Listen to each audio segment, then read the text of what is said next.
बिस्मिल्लाहिर्रहमानिर्रहीम। अस्सलाम वालेकुम नादरीन, आप यूट्यूब चैनल देख रहे हैं। मैं इमरान खान हूँ।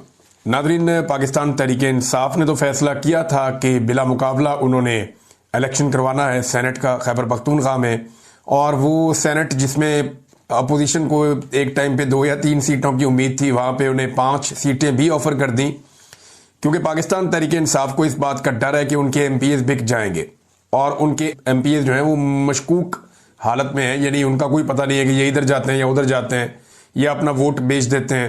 तो इस तरीके से बहुत सारे MPs के बारे में जो खैबर पख्तूनख्वा की हुकूमत है, और कुछ इतलात के मुताबिक ये दर्जन से ज़्यादा हैं, 1 से 1.5 दर्जन MPs हैं। कोई 18 की तादाद बताता है, कोई 20 की बताता है, कोई 19 की बताता है। तो इतनी तादाद में MPs हैं जो कहीं इधर उधर वोट कर सकते हैं, ये दावा किया जा रहा है। जो एक मार्केट चलती है जहाँ पे खरीदो फरोख्त होती है, वहाँ पे ये दावा है। और कुछ लोगों ने 4 काबू किए हुए हैं, कुछ ने 3 काबू किए हुए हैं। तो अपने अपने काम भी लोग निकालते हैं। तो यहाँ एस्टेब्लिशमेंट की भी पूरी सपोर्ट है इस वक्त की जो हुकूमत है उसके साथ, कि आप जितने ज़्यादा हो सकते हैं सेनेटर्स निकाल लें, ताकि आइंदा एस्टेब्लिशमेंट ने कोई भी आईनी तरमीम करवानी हो तो एस्टेब्लिशमेंट को दोबारा से गंदे काम ना करने पड़े, जैसे कि किसी MNA को उठा लिया, किसी सेनेटर को उठा लिया, उनके बच्चों को, उनके घर की खवातीन को अगवा कर लिया, जबर तशद्दुद जुल्म, ये चीज़ें उन्हें ना करनी पड़े। आराम से वो गंदा काम जो करना है पाकिस्तान के आइन के साथ वो कर लिया जाए। अब इस वक्त जो सेनेट में पाकिस्तान तहरीक इंसाफ के हमायत याफ्ता उम्मीदवार थे, जो पाकिस्तान तहरीक इंसाफ के बहुत पुराने वर्कर्स हैं, वो डट गए हैं। उन्होंने अपने वीडियो बयानात जारी कर दिए हैं। एक तरफ गंडापुर और उनकी पार्टी ये कह रही है कि जनाब हमने बिला मुकाबले ही करवाना है, हमें 6 सेनेटर काफ़ी हैं, हम 5 जो है वो हुकूमत को दे देते हैं। तो 6 हमारे लिए काफ़ी हैं, और 6 के लिए जो उन्होंने नाम फाइनल किए हैं उन पे पार्टी में इख्तलाफ हो गया है, और उसमें भी इख्तलाफ एक नाम की वजह से हुआ है। और वो एक बड़ा नाम जो है वो मिर्ज़ा अफरीदी साहब का है। कि मिर्ज़ा अफरीदी का नाम किधर से आ गया? ये तो पार्टी का बंदा ही नहीं है, ना इसने पार्टी के लिए कोई काम किया हुआ है, ना ये नजरियाती आदमी है। जब 9 मई के बाद कुर्बानियां देने का टाइम था, ये बंदा वर्ल्ड टूर पे था। तो इस किस्म की बातें अब पाकिस्तान तहरीक इंसाफ के लोग कर रहे हैं। सेनेट में एक तो खुर्रम ज़ीशान, एक इरफान सलीम और एक आयशा बानो, इन तीनों के वीडियो बयानात सामने आए हैं। जबकि अजहर मशवानी ने अपने कागजात नामजदगी वापस लेने के लिए जो फॉर्म उन्हें भिजवाया गया था उस पर दस्तखत करके वापस भेज दिया।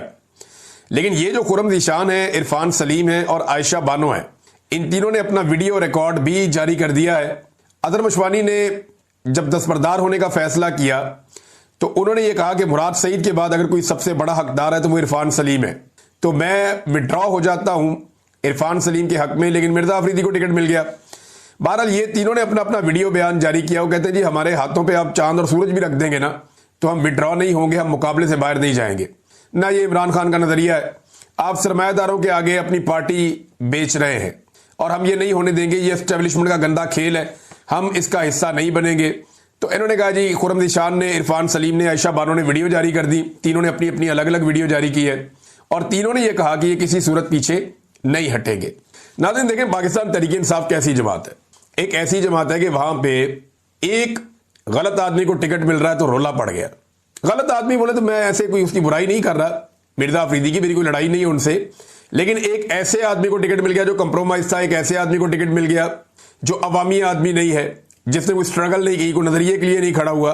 तो आप देखें, गौर करें कि पूरी की पूरी पाकिस्तान तहरीक इंसाफ उसके खिलाफ खड़ी हो जाती है। जो रवायती सियासतदान है पाकिस्तान तहरीक इंसाफ में, या जो इक्तदार में बैठे हुए लोग हैं, उनको बड़ी मुश्किल पेश आ रही है कि क्या करें। देखें कैसा फटा पड़ गया एक आदमी की वजह से। दूसरी जानिब आप देखें, नून लीग ने किसको सेनेट का टिकट दिया, पूरी नून लीग को ही नहीं पता। नून लीग के आप किसी भी कारकुन को सड़क से पूछें आप किसको दिया टिकट, वो जानते ही नहीं कि अमीर मुकाम के बेटे को दिया। पैसे वाला आदमी है, सूबे के अंदर सारा इख्तियार भी उसके पास है नून लीग का। थोड़े दिन पहले अली अमीन गंडापुर के साथ बैठे भी हुए थे।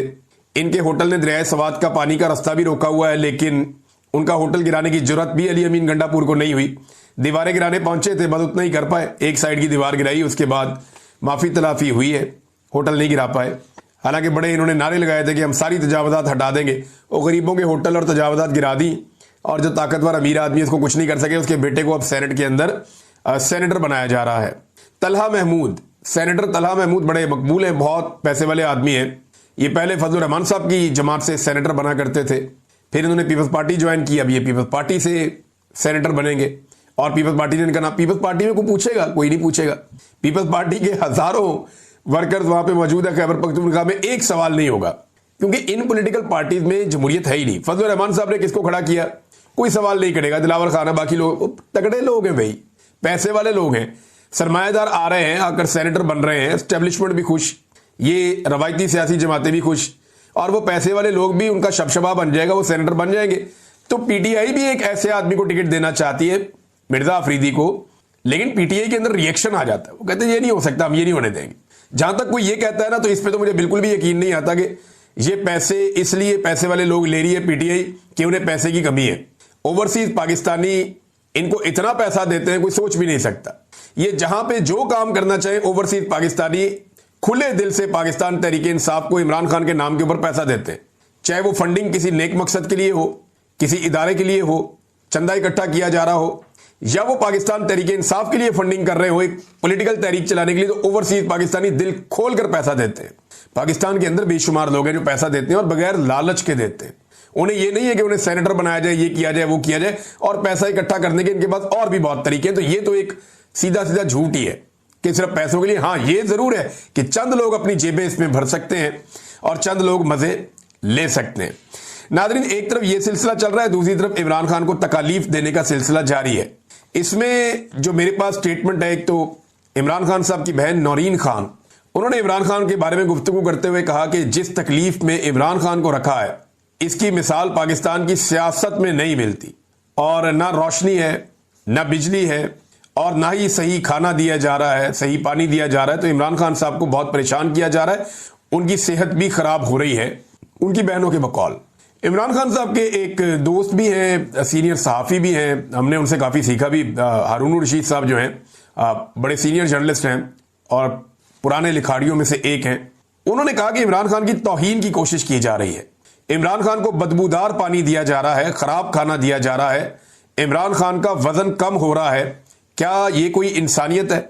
यानी एक तरफ पार्टी में लड़ाइयां चल रही हैं कि सरमायादार को लाना है या नहीं लाना, दूसरी तरफ पार्टी के लीडर के साथ क्या हो रहा है कि इस पे कोई आवाज उठा रहा है या इस पे कोई बात हो रही है, तो हमें तो दिखाई नहीं दे रही कोई बात हो रही हो। पाकिस्तान तहरीक इंसाफ ने रात गए अपना एहतजाज खत्म किया।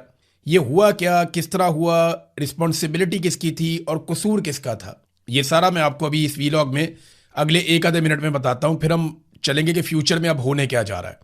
नंबर एक तो सुहेल अफरीदी ने आना था और उन्होंने डेडलाइन दी हुई थी 1 हफ्ते की, और साथ में उन्होंने ये कहा था कि मैं पहले से ज़्यादा सख्त तरीके से आऊँगा।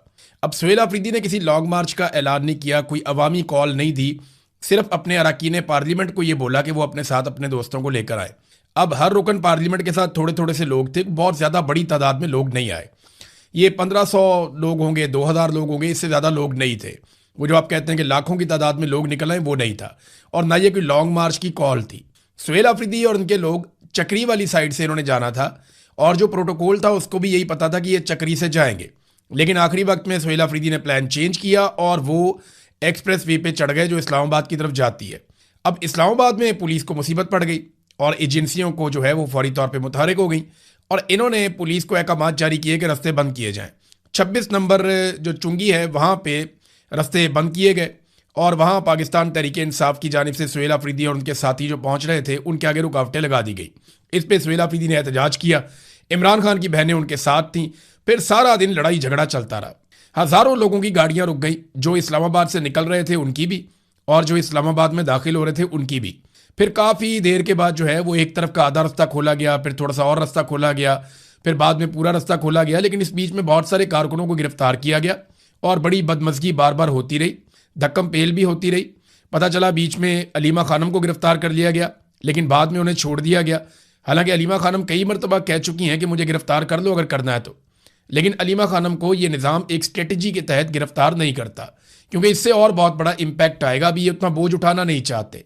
बहरहाल काफ़ी देर लड़ाई लगी रही। हुकूमत को बाद में एहसास हुआ कि गलत जगह पे उन्होंने पाकिस्तान तहरीक इंसाफ को रोक लिया है, और इसकी वजह से तहरीक इंसाफ को वो कवरेज मिल रही है या वो मामला हो रहा है सोशल मीडिया पे जो अडियाला वाले रोड के ऊपर नहीं होता। देखिए ना, अडियाला वाले रोड के ऊपर कोई परेशान नहीं होता, यहाँ परेशानी बहुत ज़्यादा बढ़ जाती है जब आप मेन स्ट्रीम मीडिया भी वहाँ पे है, आबादियाँ भी वहाँ पे है, मेन रोड के ऊपर आपने रोक लिया। तो ये पुलिस ने ये हरकत की थी और ये एजेंसियों के कहने के ऊपर की थी। ये सारे इकट्ठे ही आजकल काम करते हैं, सेक्टर कमांडर चला रहा होता है बेचारे आईजी को भी और बाकी सारे सिस्टम को भी, तो ये निज़ाम ऐसे ही चलता है। बहरहाल इन्होंने ये बोंगी मारी, इन्होंने वहां पे रोक लिया। उसके बाद पाकिस्तान तहरीक-ए-इंसाफ को मौका मिल गया, वो वहीं पे बैठ गए। उन्होंने कहा जी हम यहीं पे रुक के एहतजाज करेंगे, इमरान खान साहब से मुलाकात करवाई जाए, उनका अस्पताल में इलाज करवाया जाए। लेकिन ऐसा कुछ भी नहीं किया गया। सुहेल आफरीदी ने जो है वो पैगामात भी जारी किए, मार कुटाई भी होती रही, सुहेल आफरीदी कारकुनों को छुड़ाते रहे, पुलिस गिरफ्तार करती रही, लाठी चार्ज होता रहा। शाम के वक्त जो है वो जो रबड़ बुलेट्स होती हैं वो भी चलाई गई। और 3 तो मैंने फुटेजेस देखी हैं, 3 कारकुनों को बुलेट लगी हुई है रबड़ की, उनका खून निकल रहा है। तो कारकुनों को जो है वो उनका ब्लड भी निकला, कारकुनों को मार भी पड़ी। अब पुलिस वाले जो है उनके साथ धक्कम पेल भी बहुत हुई। पुलिस ने एक बड़ी अजीबोगरीब वीडियो जारी कर दी। वो वीडियो मैं देख रहा था, मैं हैरान हो रहा था कि ना इन्हें स्क्रिप्ट लिखना आता है, ना इन्हें कोई फिल्म बनानी आती है। ये तो बिल्कुल नालायक हैं। लेकिन अब सिक्योरिटी फोर्सेस के अंदर आप सिक्योरिटी की ड्यूटी पे किसको रखते हैं? जिसको आप चौकीदार रखते हैं वो ज़्यादातर वो आदमी होता है ना जो बाकी काम नहीं कर पाता, तो वो चौकीदार बन जाता है या वो सिक्योरिटी की ड्यूटी के ऊपर आ जाता है। तो इनकी बेचारों की इतनी हैसियत होती है और इतनी काबिलियत होती है। वो 3 लड़कों को पकड़ा हुआ है, उनके गलों में पाकिस्तान तहरीक-ए-इंसाफ के झंडे पहना के उनके सर नीचे किए हुए हैं और पीछे से पुलिस वाले उनको दबके लगा रहे हैं और वो बेचारे स्टेटमेंट दे रहे हैं, लिखा हुआ कि जनाब हम आए थे इश्तियाल दिलाने के लिए, हम आए थे हालात ख़राब करने के लिए, हमें वहाँ से लाया गया था। तो यार ये कहानियाँ कौम ने बहुत देखी हैं। एक हच्ची मारी है इन्होंने ये करके, बल्कि उल्टा बदनामी की है अपनी प्रोडक्शन टीम की और अपनी हरकतों को मज़ीद बेनकाब किया है। यानी क्या ये फॉल्स फ्लैग ही चलने हैं अब हमेशा? सारी दुनिया को पता है वो अडियाला जा रहे हैं, इमरान खान साहब से मुलाकात करने के लिए आए हैं। वो कोई एहतजाज करने, लड़ाई झगड़ा करने तो नहीं आए कि उन्होंने रस्ते में किसी जगह पे कोई फतह कर लेना। वो तो अडियाला जेल जा रहे थे इदारे यकजहती के लिए, वहाँ उन्होंने धरना देना था, आप पे प्रेशर डालना था, खबरें चलनी थी। लेकिन खबरें पाकिस्तान का मीडिया तो चलाता ही नहीं है। अब ये जितना भी ट्रैफिक जाम रहा इस्लामाबाद के सहाफ़ी बेचारे रऊफ़ क्लासरा जैसे, अब वो सोशल मीडिया पे ही बेचारे आवाज़ उठा सकते हैं, अपने टीवी चैनल जहाँ पे वो बैठते हैं वहाँ बात भी नहीं की जा सकती। वहाँ मना है क्योंकि वहाँ पॉलिसी चलती है पाकिस्तान की मिलिट्री एस्टेब्लिशमेंट की, जो वो चाहते हैं वो उतनी बात वहाँ पे कर सकते हैं। जब कोई ज़रा ऊपर नीचे बात करता है तो उसकी नौकरी चली जाती है, या उसको कोई नोटिस आ जाता है, या उसको इंतज़ामिया की जानिब से, जो चैनल की इंतज़ामिया है उसकी जानिब से उसको नोटिस मिलना शुरू हो जाते हैं और तंबीह की जाती है उसको कि आज के बाद अच्छे बच्चे की तरह आपने रहना है। बहरहाल ये हरकत सारी की सारी हुकूमत ने की थी, बेवकूफ़ी, लेकिन पाकिस्तान तहरीक-ए-इंसाफ वहाँ बैठ गई थी। अब हुआ ये, जो रिपोर्ट हुआ मामला वो ये है कि बैरिस्टर गौहर फिर मिलने के लिए आए। उन्होंने अलीमा खानम से भी मुलाकात की और सुहेल आफरीदी से भी मुलाकात की। इसमें जो अलीमा खानम है उन्होंने कैटेगोरिकली ये कह भी दिया था कि ये मोहसिन नकवी के साथ राब्ते में है। यानी बैरिस्टर गौहर, अली खान ने अलीमा खानम से मुलाकात की और अलीमा खान के मुताबिक बैरिस्टर गौहर उस वक्त मोहसिन नकवी से राब्ते में थे। फिर उन्होंने बताया बैरिस्टर गौहर ने कि मोहसिन नकवी ने पैगाम दिया है कि अगर यहाँ से ना हटा गया तो नहायत सख्त ऑपरेशन किया जाएगा, जैसे माजी में किया था, 26 नवंबर को लोगों को कत्लेआम कर दिया था, लोगों को मारा था। तो फिर बैरिस्टर गौहर के इस पैगाम के बाद जो मोहसिन नकवी ने दिया था धमकी वाला, ये धरना ख़त्म कर दिया गया। इसकी कोई ज़रूरत नहीं थी इस एहतजाज की, इसको ख़त्म ही होना था। उसकी वजह यह है कि लोग बहुत थोड़ी तादाद में थे और बड़ी तादाद में लोगों को नहीं लाया गया था, ना कोई इकट्ठा किया गया था। कुछ चीज़ें ना बड़ी क्लियर हो गई हैं इस सारे से। जो एपिसोड मैंने आपको बता दिया हुआ कि आप ज़रा देखें, आपके कुछ चीज़ें बड़ी क्लियर हो गई कि इस रजीम के पास ना एक बहाना है कि इमरान खान साहब जब स्टेटमेंट देते हैं ना तो पाकिस्तान के अंदर अनारकी पैदा होती है और पाकिस्तान में सियासी इस्तेहकाम नहीं आता। यानी जेल के अंदर बैठा हुआ कैदी नंबर 804 आज पूरे निज़ाम पे भारी है। ये निज़ाम खुद ये मानता है कि जेल की दीवारों के पीछे से भी वो इनसे ज़्यादा ताकतवर है। उसका एक स्टेटमेंट इनकी सारी मेहनत के ऊपर पानी फेर देता है। लिहाजा इन्होंने एक मद्देअमली बनाई है कि इमरान खान का कोई स्टेटमेंट बाहर नहीं आएगा। बुशरा बीबी की भी उनकी फैमिली से मुलाकातें नहीं करवाते, इसलिए कि बुशरा बीबी के ज़रिए से इमरान खान का कोई स्टेटमेंट उनकी फैमिली के थ्रू बाहर ना आ जाए। वो मुलाकातें भी नहीं करवाते। वो भी हुकूमत बोले तो मोहसिन नकवी की बात कर लेते हैं। हुकूमत तो ना 3 में ना 13 में। मोहसिन नकवी आसिम मुनीर साहब के करीबी आदमी है, तो वही पैगाम लेकर आते हैं। तो वो अब नहीं चाहते कि इमरान खान साहब का कोई स्टेटमेंट बाहर आए, लेकिन इमरान खान साहब की बहनें ये कहती हैं कि कुछ तो ऐसा है जिसको छुपाया जा रहा है। नादरीन याद रखिएगा, गुज़िश्ता कई महीनों से जब से इमरान खान साहब की आंख का मसला हुआ है, जब से उनकी आंख का इलाज चल रहा है, उस वक्त से लेकर अब तक सिर्फ सलमान सफदर एक ऐसा आदमी है जो इमरान खान साहब का वकील है, जिसकी इमरान खान से मुलाकात हुई है। और एक आदमी के स्टेटमेंट के ऊपर आप भरोसा नहीं कर सकते। सलमान सफदर को मैं कोई ऐसे नहीं कह रहा कि वो काबिल भरोसा नहीं है, वो बड़े ज़बरदस्त आदमी है, बड़े शानदार वकील हैं। लेकिन मामला ये है कि वो सिस्टम के साथ रहकर काम करते रहे और वो सिस्टम से बाहर जाकर कोई इनकलाबी नौयत की शख्सियत नहीं है। वो तो एक वकील है, बेचारा कानून की बात करेंगे, इंसाफ की बात करेंगे, आइन की बात करेंगे। और इमरान खान साहब से अगर उनकी मुलाकात करवाई जाए और बाद में उन पर दबाव हो कि फलानी चीज़ आपने नहीं बतानी, तो बहुत मुमकिन है कि अगली मुलाकात हो जाए इसके लिए वो फलानी चीज़ ना बताएं और वो ये समझते हों कि इमरान खान साहब की इसमें बेहतरी है। लेकिन मामला यह है कि उनकी फैमिली को नहीं मिलवाया जा रहा या किसी ऐसी शख्सियत की इमरान खान से मुलाकात नहीं करवाई जा रही जो बाहर आकर हकायक कौम के सामने रख सके। इमरान खान की बहनें कह रही हैं कि कुछ ना कुछ तो ऐसा जरूर है जिसे छुपाया जा रहा है। हमारी कई महीनों से, लगभग अब 5-6 महीने हो गए, इमरान खान साहब से कोई मुलाकात नहीं करवाई जा रही, कोई भी उन्हें नहीं मिला, उनके जाती डॉक्टरों को भी मिलने नहीं दिया जा रहा।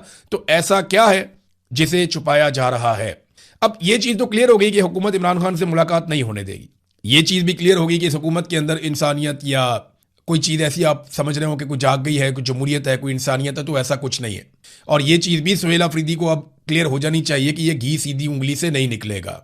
उन्हें एहतजाजी सियासत पे जाना पड़ेगा, जिसका इमरान खान साहब ने आज से 7 माह पहले या 8 माह पहले हुक्म दिया था। इमरान खान ने कहा था कि स्ट्रीट मूवमेंट चलाई जाए। तो स्ट्रीट मूवमेंट वो नहीं है जो सुहेल अफरीदी किसी गांव में, किसी शहर में चले जाते हैं, वहां लोग निकलते हैं, नारेबारी होती है, ये गाड़ी के ऊपर खड़े होते हैं, तकरीर करते हैं, वापस आ जाते हैं। वो स्ट्रीट मूवमेंट नहीं है। स्ट्रीट मूवमेंट जो है वो नजर आती है, वो पता चलती है, हर गली में, हर मोहल्ले में, हर घर में पैगाम जाता है, जगह जगह कैंप्स लगते हैं, जगह जगह लोग इकट्ठे होते हैं, मेंबरशिप्स होती हैं। वो जो इन्होंने एक मनसूबा बनाया था वो स्ट्रीट मूवमेंट हो सकती थी। या और तरीके हैं, ये उनको भी कर सकते हैं। वार्ड की सतह तक जाएं, हर जगह पे जाएं, अपने नौजवानों को इकट्ठा करें, उन्हें मोटिवेट करें और उन्हें बताएं कि एक तारीख आने वाली है, उस तारीख को हम सब मिलकर निकलेंगे और इकट्ठे जाकर इमरान खान साहब की रिहाई के लिए आवाज उठाएंगे। या पाकिस्तान को इस फस्तायत से निजात देने के लिए हमें एक साथ निकलना पड़ेगा।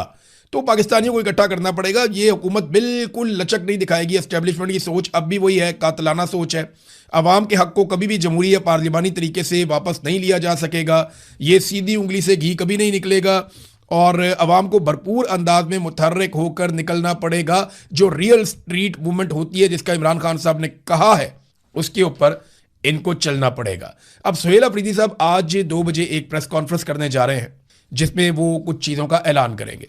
देखते हैं वो किन चीज़ों का ऐलान करते हैं। बहरहाल कल का दिन गुजर तो गया, लेकिन कोई बहुत बड़ी कामयाबी नहीं मिली।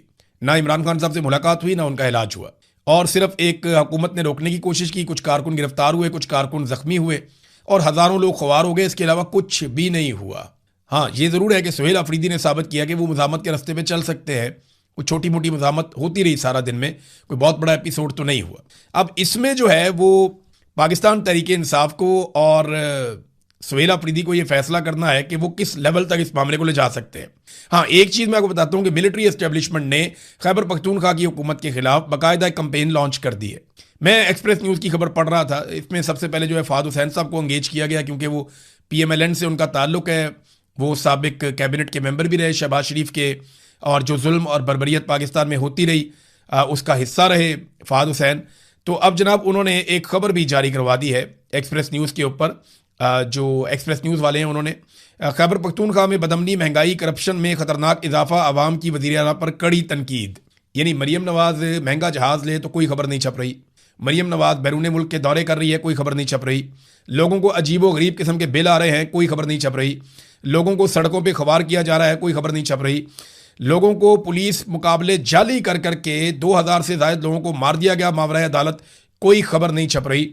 पंजाब में अरबों रुपए की करप्शन हो रही है, 5300 अरब की एक और करप्शन रिपोर्ट हुई, उसके ऊपर किसी किस्म की कोई रिपोर्टिंग नहीं है। गंदम का बहरान आ गया, कोई रिपोर्टिंग नहीं। कपास का बहरान आ गया, कोई रिपोर्टिंग नहीं। फ्लड के अंदर बदतरीन कारकर्दगी, कोई रिपोर्टिंग नहीं। इश्तिहारात की मद में इन्होंने तबाही फेर दी, कौम का पैसा अरबों रुपया ज़ाया कर दिया, किसी किस्म की कोई रिपोर्टिंग नहीं। लेकिन खैबर पख्तूनख्वा में वज़ीर आला ने कहा कि लाओ कोई एक केस है मेरे सामने मेरी करप्शन का, या हम किसी चीज़ के लिए रिस्पॉन्सिबल हैं तो बताओ। और महंगाई जो है वो तो फेडरल गवर्नमेंट बढ़ा रही है। जैसे ही वो पेट्रोल की कीमत में इजाफा करते हैं, हर चीज़ की कीमत बढ़ जाती है। और पंजाब गंदम भी नहीं दे रहा, पंजाब गैस भी नहीं दे रहा, बिजली इन्होंने महंगी कर दी है, आटा इन्होंने महंगा कर दिया है। तो आम आदमी का जीना तो वफाकी हुकूमत की पॉलिसियों की वजह से हराम हो गया है और वो इसके लिए जिम्मेदार है। लेकिन खैबर पख्तूनख्वा पे अटैक करने की जिम्मेदारी एस्टेब्लिशमेंट ने अब दे दी है। फहद हुसैन ने एक ऑपरेशन रूम भी बनाया जहां पे एक बहुत बड़ा नक्शा था, जिसमें खैबर पख्तूनख्वा का नक्शा लगाकर उसके ऊपर फहद हुसैन और अनवारुल्लाह काकड़ ये दोनों मिलकर तज्जिया कर रहे थे और उल्टा सीधा तज्जिया कर रहे थे। तो इधर का ज़िला इधर मिला दिया, उधर का उधर मिला दिया, वो जनाब मालाकंड के एरिया को शामिल कर दिया उधर पेशावर वैली के अंदर। अजीबो गरीब किस्म का तज्जिया था। जिन्हें उस एरिया का पता नहीं है, जो उस एरिया और उसके डायनामिक्स के बारे में जानते नहीं है, यानी वहाँ बहुत सारे मकामी सहाफ़ी हैं जिनके पास बहुत नॉलेज है, जो उसके बारे में जानते हैं, जिन्हें पता है कि कबालियों के प्रॉब्लम्स क्या हैं, अफगानिस्तान के साथ प्रॉब्लम क्या है, ये मसला हल कैसे होगा, जिनके पास बेशुमार नॉलेज है। उनको साइड पे बिठा के एस्टेब्लिशमेंट के 2 बंदे वो बैठ के एक स्टूडियो के अंदर ऑपरेशन रूम बना के नक्शे खोल के वो कौम को जो है वो चूरन दिखा रहे हैं। ये इस किस्म की हरकतें की जाती हैं, अंग्रेजी के अंदर कर रहे हैं, इस किस्म की हरकतें की जाती हैं जब एक नया को मिलिट्री एडवेंचर पाकिस्तान में करना हुआ हो, तो उससे पहले ये होता है। मुझे आज भी याद है कि 2008 में जब इन्होंने ऑपरेशन करने थे स्वात के अंदर, तो एक जाली वीडियो मंजरेआम पे आई थी कि एक लड़की है उसको कोड़ों के साथ मारा जा रहा है। तो जनाब फाद हुसैन साहब ने चलवा के वीडियो चलवा के, हम न्यूज़ रूम में बैठ के कहते थे यार ये एक एक बुलेटिन में 10-10 दफ़ा क्यों चलती है। फिर उसके ऊपर गाने बनवा दिए, शायरी बनवा दी, म्यूजिक बनवा दिया, और बाद में पता चला वो लड़की वहां की है ही नहीं। जिधर पूरा ऑपरेशन करके तहो बाला करके रख दिया सारा कुछ, ऑपरेशन की बर्बादी के ऊपर लोग आज भी जाके आप कहानियां सुने तो आप कानों को हाथ लगाएं जो वहां पे हुआ था ऑपरेशन के नाम के ऊपर। लोग इसीलिए ऑपरेशन से इतने मुतनफर हो गए मालाकंड के, खासतौर पे स्वात के लोग। तो अब जनाब लोग क्यों कहेंगे कि आप ऑपरेशन करें आके, लेकिन खैबर पख्तूनख्वा में एक मरतबा फिर ऐसा लगता है एक नया ऑपरेशन मुसल्लत करने की कोशिश की जा रही है। अब आ जाए नाज़रीन कुछ इंटरनेशनल खबरें। सबसे पहले डोनाल्ड ट्रंप ने एक स्टेटमेंट देके ये एतराफ़ किया है कि वो हमला करने वाला था ईरान पर, और ट्रंप ने यह कहा कि मेरा हमला करने में जो डेडलाइन बाकी रह गई थी वो सिर्फ 1 घंटे की थी, कि 1 घंटा रह गया था, हम हमला करने वाले थे ईरान पर, तो हमें राब्ता किया गया अरब ममालिक की जानिब से और खलीजी ममालिक ने हमें रोका, और रोकने की वजह भी अब सामने आ चुकी है कि खलीजी ममालिक ने बताया कि हमें टारगेट करेगा ईरान। क्योंकि देखें डोनाल्ड ट्रंप को कोई ना कोई फेस सेविंग चाहिए होती है। अमेरिका अपने बहुत सारे हथियार चला चुका है और अमेरिका को एक बात की समझ आ गई है कि सिर्फ लड़ाई से ईरान को काबू नहीं किया जा सकता, या आप लड़ाई के जरिए से ही ईरान को घुटने टेकने पर मजबूर नहीं कर सकते। हमने ईरान के बारे में, उसकी तारीख के बारे में और वो इतनी मुज़ाहमत कैसे करते हैं और क्यों करते हैं इसके बारे में एक स्पेशल डॉक्यूमेंट्री बनाई है।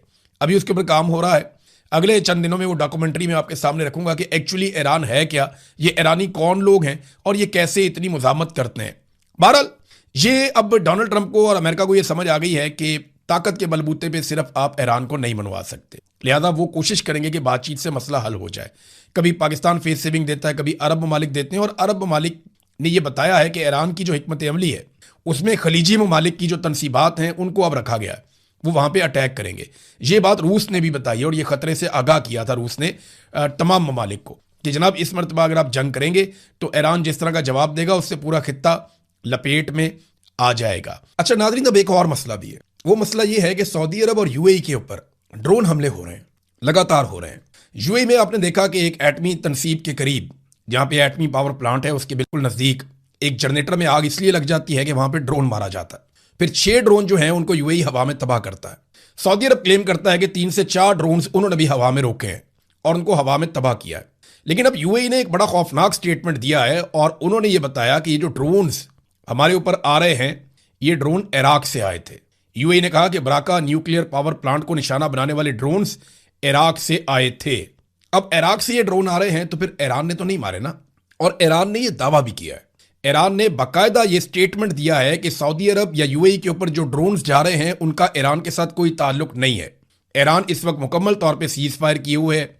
ये ड्रोन कौन चला रहा है, ये फॉल्स फ्लैग ऑपरेशन हो रहा है और कोशिश की जा रही है कि खलीजी ममालिक में कोई ऐसा नुकसान हो जाए जिससे ईरान और खलीजी ममालिक के बीच में जंग भड़क उठे।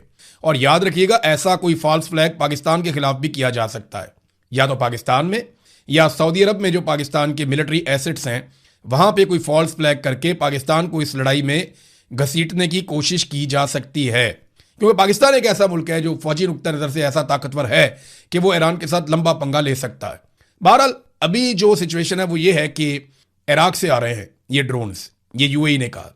तो एक बात हमें समझनी पड़ेगी कि आज से कुछ अर्सा पहले एक चरवाहे ने ये खबर बाहर निकाली थी और जब उसने रिपोर्ट किया था तो इसकी कंफर्मेशन भी आ गई थी। अब दुनिया भर के अखबारात में ये चीज़ें छप चुकी हैं कि इराक में इराकी हुकूमत की नॉलेज से बाहर, यानी इराकी हुकूमत को नहीं पता था और वो इसका इल्म नहीं रखते थे, तो इराक में ईरानी बॉर्डर्स के करीब कुछ एरियाज हैं जहां इसराइल ने अपनी 2 फौजी तनसीबात कायम कर रखी थी, यानी 2 फौजी अड्डे बना रखे थे इसराइल ने बड़ी खामोशी के साथ, और अमेरिका उन 2 इसराइली फौजी अड्डों को प्रोटेक्ट कर रहा था। अब ये जो ड्रोन्स हैं ये आ रहे हैं इराक की जानिब से, तो ये शक किया जा सकता है कि इसराइल कोई फॉल्स फ्लैग ऑपरेशन करना चाहता है, क्योंकि वो एक ऐसा मुल्क है जो हर हालत में इस जंग को लंबा करना चाहेगा, क्योंकि नेतन्याहू को ये इलेक्शन में सूट नहीं कर रहा जो कुछ उसके साथ हो रहा है।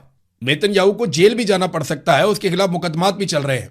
तो बहुत बुरी सूरत हाल है इस वक्त नेतन्याहू की, और उसे बचाना मुश्किल होगा डोनाल्ड ट्रंप के लिए या अमेरिका के लिए। लिहाजा उसे जंग बढ़ती हुई चाहिए, जंग का खात्मा नहीं चाहिए।